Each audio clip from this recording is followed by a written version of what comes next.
सत्य गुरुवे नमः। 3-5 तक कर धारणा, लग जाए ध्यान समाधि, सत्यानंद यह अमृत बेला, कट जाए सारी व्याधि।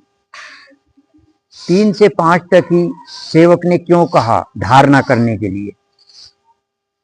क्योंकि यह बिल्कुल शांत रहता है। पशु पक्षी भी कुछ नहीं बोलते उस समय, कोई ध्वनि प्रदूषण नहीं होता, इसीलिए इसको अमृत बेला कहा, अमृत जैसा समय। तो इस समय मानव को धारणा करनी चाहिए। अब धारणा में क्या करना है? धारणा में करना है मन को श्वासों से जोड़ना है, जिसको योग भी कहा। श्री कृष्ण जी महाराज ने कहा योग। यह योग आदि काल में मैंने सूर्य को दिया था, सूर्य ने अपने लड़के मनु को दिया, मनु ने इक्ष्वाकु को दिया, फिर ये राज ऋषियों में आया, कुछ काल से लुप्त हो गया है। अर्जुन तू मेरा प्रिय सखा है और पात्र भी है, मैं तुझे बता रहा हूं, ये गोपनीय विषय, इसे गुप्त रखना।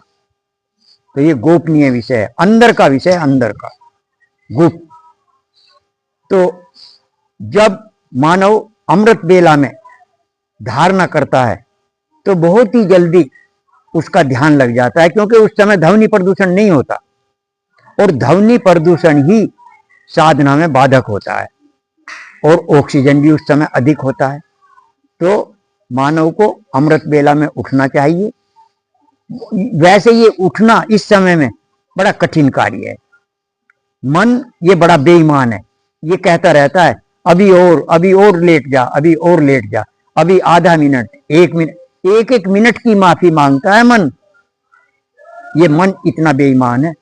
तो जो इस समय धारणा करता है उसका ध्यान बहुत ही जल्दी लग जाता है, और जिसका ध्यान लग जाता है, समाधि लग जाती है, उसके सब पाप कर्म कट जाते हैं। अर्थात राग, द्वेष, काम, क्रोध, मोह, लोभ, अहंकार, आशा, तृष्णा, ये सब समाप्त हो जाते हैं। किससे? धारणा से, ध्यान से, समाधि से। जो मानव समाधि तक जाने लगता है, समाधि किसे कहते हैं? समाधि कहते हैं ध्यान की गहन स्थिति को ही समाधि कहते हैं। जो मानव समाधि तक जाने लगता है तो उसके अनेक व्याधियां कट जाती हैं। व्याधि इन्हीं कहते हैं जो ये शत्रु हैं, काम, क्रोध, मोह, लोभ, अहंकार, इनको कहते हैं।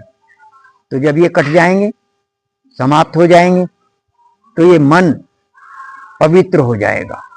पवित्र कौन होता है? ये शरीर नहीं, शरीर तो स्नान से पवित्र होता है, पानी से पवित्र होता है, और मन धारणा से पवित्र होता है। संसार में मन का ही तो खेल है, मन को ही तो सुधारना है। किसी भी गलत कार्य के लिए या किसी भी ठीक कार्य के लिए कौन कहता है? मन।